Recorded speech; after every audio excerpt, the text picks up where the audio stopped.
fitness industry has been giving women advice designed primarily for men and wondering why the results do not match. The research that most diet and exercise recommendations are based on was conducted predominantly on male subjects. The timelines, the calorie numbers, the expected rate of progress, all of it calibrated to a body that operates under a completely different hormonal framework than yours. You have not been failing the plan. The plan has been failing you. Here is what is actually happening inside a female body when it tries to lose weight, and why it behaves nothing like what you have been told to expect. The most fundamental piece of this is body composition at baseline. The average man carries significantly more muscle mass than the average woman before either of them has touched a gym. Muscle tissue is metabolically active, meaning your body burns calories just to maintain it at rest. More muscle means a higher resting metabolic rate, which means men are burning more calories than women of similar size and weight, even when both of them are doing absolutely nothing. This is not a minor difference. It is meaningful enough that two people eating identical diets will be in completely different caloric situations relative to their bodies, and the person with more muscle will lose fat faster simply because their baseline energy expenditure is higher.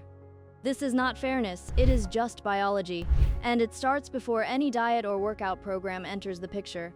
Estrogen is the second piece, and it is a big one. Estrogen is the primary female sex hormone, and one of its many functions is promoting fat storage, particularly in the hips, thighs, and lower body. This is not a design flaw. It is an evolutionary adaptation related to pregnancy and the energy demands of reproduction. But the practical consequence is that women's bodies are hormonally primed to hold on to fat more readily than men's bodies are, and to release it more reluctantly. Testosterone, which men have in significantly higher quantities, does the opposite. It promotes muscle building and fat mobilization.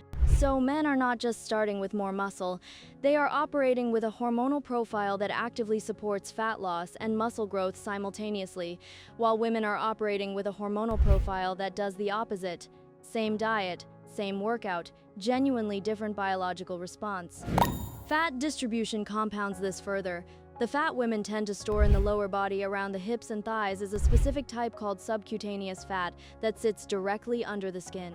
This type of fat is notably more resistant to mobilization than the visceral fat men tend to store around the midsection. Visceral fat is metabolically active in a different way and releases into the bloodstream more readily when the body needs fuel.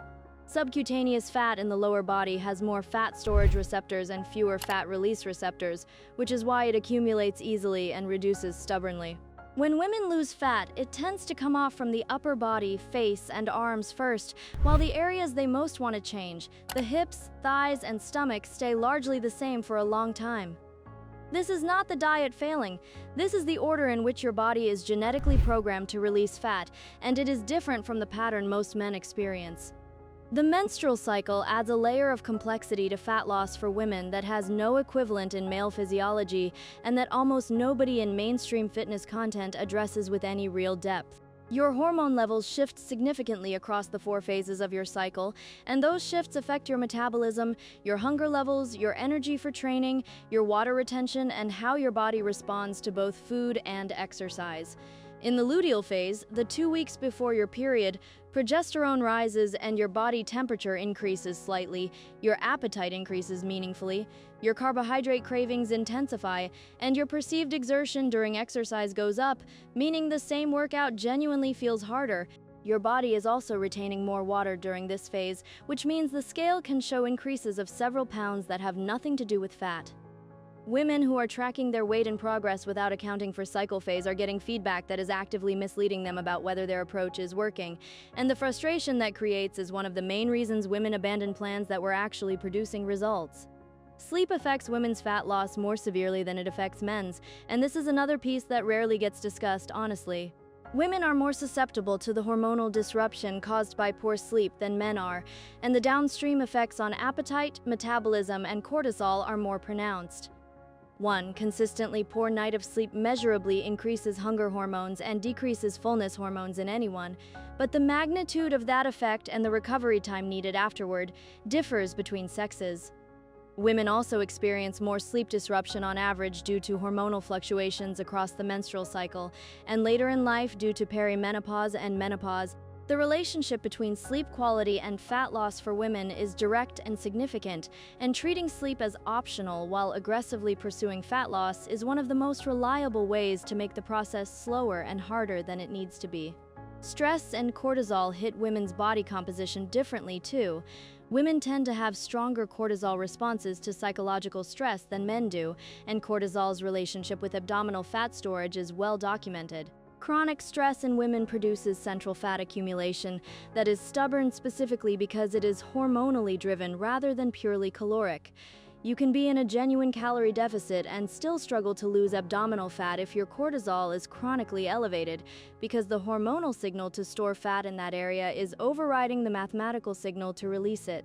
This is why women who are doing everything right on paper, eating carefully, exercising consistently, and still not seeing the midsection results they expected, are often dealing with a stress and cortisol issue that no amount of additional dietary restriction will solve, and that additional exercise will actively make worse.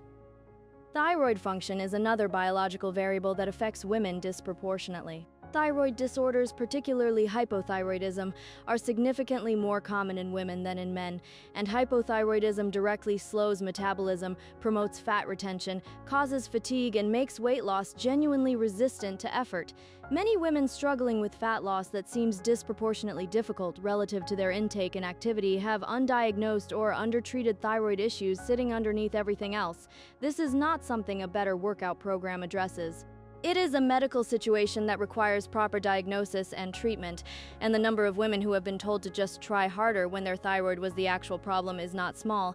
The practical implication of all of this is not that women cannot lose fat or change their body composition.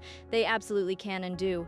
The implication is that the timeline, the approach, and the metrics used to measure progress need to account for the biological reality of a female body rather than being borrowed from research conducted primarily on men and applied universally. Women lose fat more slowly than men, not because they are less disciplined or less committed, but because their bodies are operating under a different hormonal framework with different baseline metabolic rates and different fat storage and release patterns. A realistic timeline for visible fat loss in women is longer than most programs admit. Progress measured only by scale weight is actively misleading for women given water retention patterns across the menstrual cycle. And the approaches that work best for women prioritize muscle preservation, adequate protein, stress and sleep management, and sustainable caloric deficits rather than the aggressive restriction and high cardio volume approaches that are most commonly sold. Your body is not broken and it is not uniquely resistant. It is operating exactly the way a female body is supposed to operate. Building an approach that works with that reality instead of fighting it is what produces the results that actually last.